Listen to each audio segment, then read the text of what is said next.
Question number 9, Iain Lees-Galloway. Thank you, Mr Speaker. My question is to the Minister of Immigration.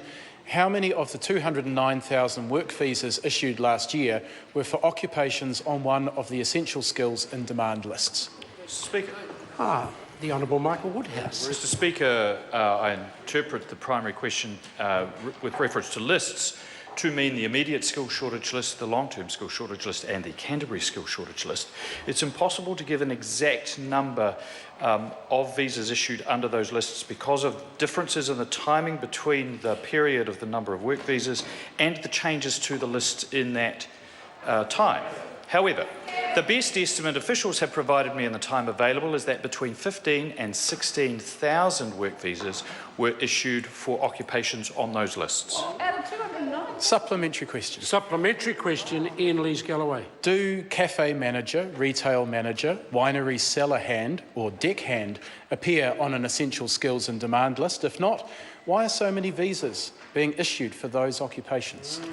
Mr Speaker. The Honourable Michael Woodhouse. Not having the lists with me, I would have to check. If the member is inferring from his question that they are not, it's important to bear in mind that a visa can be issued under the essential skills category even though occupations are not on those lists, but the employer would first need to demonstrate that there isn't a New Zealander available to do the job.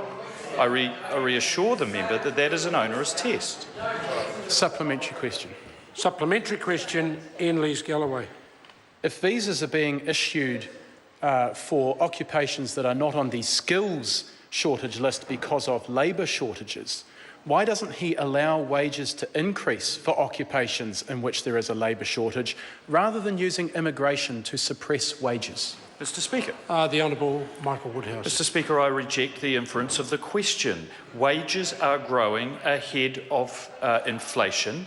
Jobs are growing right across the country, and if that member got out of his ivory tower and went to the regions and talked to employers in those regions, the number one thing they are saying is we cannot find the labour we need. Supplementary question, Mr Speaker. Supplementary question, Iain Lees-Galloway. How can he claim that immigration is not being used to suppress wages when Westpac says wage growth is, quote, missing in action, and Capital Economics say wage growth is likely to remain low until at least 2018, and that both of those reputable organisations say the blame lies squarely with overly high numbers of immigration? Speaker. The Honourable Michael Woodhouse. Well, in respect of the last part of that question, I draw the member's attention to certain data on how many essential skills visas were issued for the first time in the year 2007-08. That year, there were 16,118, according to the official information I've been given, the estimates I've been given. Last year, there were half of those numbers, 8,329. If the member is concluding from those numbers, from that information, that wage growth is being suppressed because of extra demand for labour, that is completely the opposite of the data. No. Supplementary question. Supplementary question, Iain Lees-Galloway. Why won't he listen to Westpac, to Capital Economics, to the Reserve Bank, the BNZ, the Auckland Chamber of Commerce, Treasury, his own immigration officials and the New Zealand public and carry out a comprehensive review of immigration settings? Mr Speaker.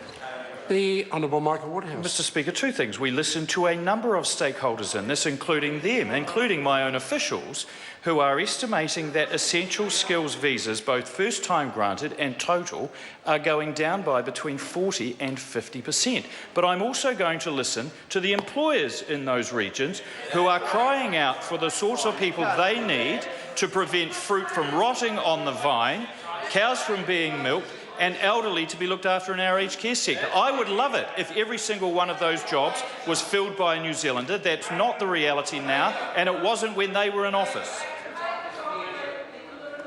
Supplementary question, Ron Mark. Thank you, Mr Speaker. To the Minister, so can the Minister tell the House again, why is this government allowing thousands of overseas students to come here to be exploited and extorted by other immigrants of their ethnicity? Speaker. The Honourable Michael Woodhouse. Mr Speaker, the question has nothing to do with the primary in this question, but I will address it nevertheless. This is a very important industry and one that is held in high regard globally. It earns $3 billion a year and employs nearly 26,000 people. There are no doubt problems in the student market, and particularly in the subcontinent, which is why presently more than half of the visas applied for from that part of the world are being declined. I'm satisfied that we're on top of the issue and being diligent about it. Supplementary question, Ron Mark. Thank you, Mr. Speaker. And then to the Minister, how would he reply to a young foreign student when she asked why an Auckland cafe owner demanded that she pay $30,000 to get the job she was applying for? Mr. Speaker.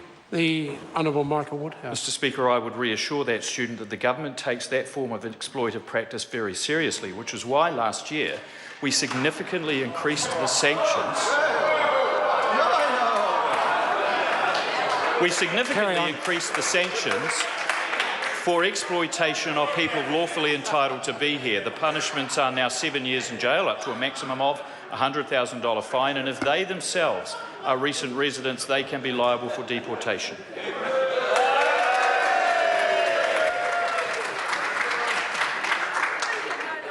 Welcome back. Question number 10, John O.